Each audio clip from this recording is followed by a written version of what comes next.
Hey folks, I'm John Gossett and welcome to the first episode of Plant Like the Pros. If you've been searching for guidance on woody ornamentals and trees and how they fit into your landscape, then you're in the right spot. So come on, let's talk plants. In today's episode, I'm going to be talking about foundation plants and how they're used in the landscape. Foundation plants are the backbone of the landscape. They're your evergreen shrubs in the landscape bed that don't lose their foliage in the wintertime.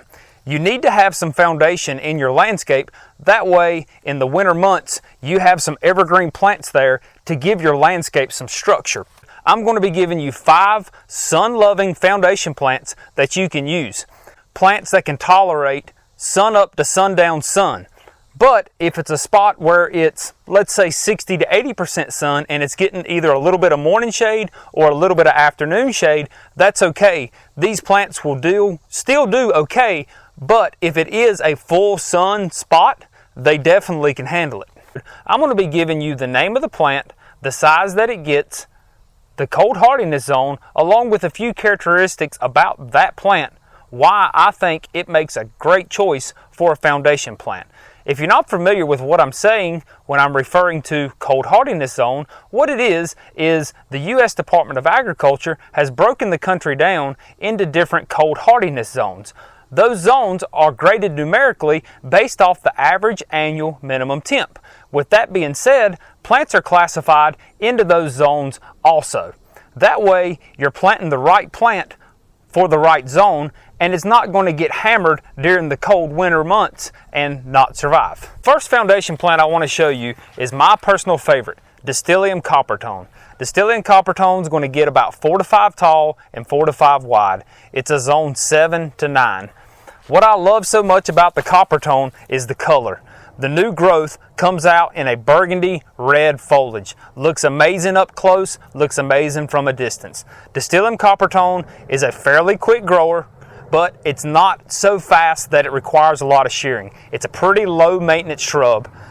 Disease, insects, not so much a problem. I love the look of the coppertone. From a distance, it almost has a 3D look. Around my house, houses that I have designed, landscapes that I've helped people with, Distillium coppertone is always my first choice to be used as a foundation plant. The second plant I want to show you that'll work great as a foundation plant is an azalea in the Encore series of azaleas. This particular one is called Autumn Royalty. Autumn Royalty azalea is an evergreen shrub that's going to get 4 to 5 tall and 4 to 5 wide. It's a zone 6 to 10. What sets this azalea apart from other azaleas is it's a rebloomer, which means it's going to bloom in the spring along with the fall.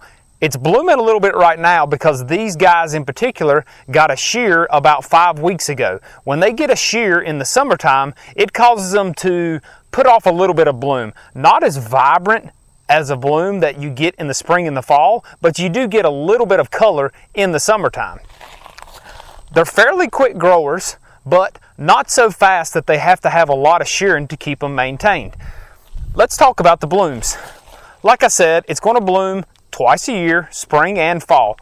The Autumn Royalty is this lavender purple bloom. It's a single bloom, 3 to 3.5 inches wide. This is a great choice for a foundation planting because it's not just an evergreen basic green shrub. You get a lot of color out of this. So it really works well as a foundation, but it adds some extra color to your landscape. Let's talk about another plant that's a great choice as a foundation plant. That's the Gardenia Frostproof. Gardenia Frostproof is an evergreen shrub. It's going to get 5 tall and 5 wide, and it's a zone 7 to 11. It gets these gorgeous double white blooms on it in the late spring into the summertime. Not only do you get the color of the bloom, but you also get the fragrance that goes along with it. The greenhouse that I'm in right now has 12 to 1,500 gardenias in it. The wind's hitting me right in the face right now. The smell that I'm getting is absolutely amazing. Gardenias work really well as a foundation plant, and the beauty of the Gardenia Frostproof is it's not a very fast grower.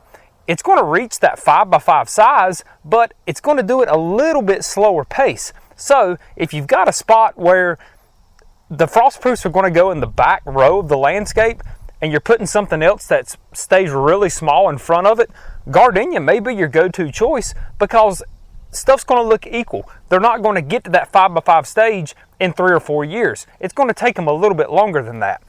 The one thing I will say about gardenia in general is they don't really like wet feet. So they need to be planted in a spot that has very good drainage of the soil so that they're not sitting in a soggy clay soil. If so, they're going to become problematic and develop root rot. All in all, gardenia is a great foundation plant choice. Not only do you get the evergreen look of it, but you get the fragrance of the bloom and the beauty of the bloom. Loropetalum cerise charm. Should I say any more? Check out these guys. Loropetalum cerise charm is an evergreen shrub. It's going to get 4 to 5 tall and 4 to 5 wide, and it's a zone 7 to 11. I love the foliage on these guys. Deep dark purple.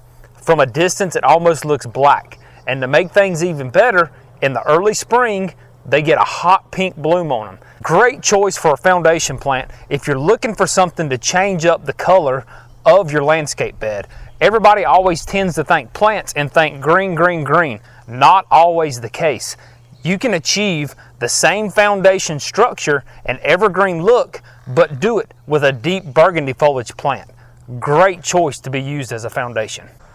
Let's talk about the old tried and true Holly compacta. Holly compacta has been around longer than I've been living. Holly compacta is an evergreen shrub. It's going to get it 5 to 6 foot tall, 5 to 6 foot wide, and it's a zone 6 to 8. Holly compacta doesn't bloom, but it keeps its foliage year round. It has a vibrant, deep green color to it. The beauty about Holly compacta is it can tolerate poor soil. It can tolerate the heavy, soggy clay soils. It'll actually thrive pretty well in those type conditions. Holly compacta is a great choice, especially if you're on a budget. You're looking for a budget-friendly foundation plant. These are very affordable. They're fast growing. They're going to get to that 5 to 6 foot tall range relatively quick. Great choice to be used as a foundation plant. Hey guys, I hope you enjoyed this episode of Full Sun Foundation Plants. Make sure you hit the like and subscribe button because next episode we're going to be showing you some of these plants we talked about today, how they can actually be used as foundation plants in the landscape. Make sure you drop a comment if you have any questions about any of the plants that we talked about on today's episode.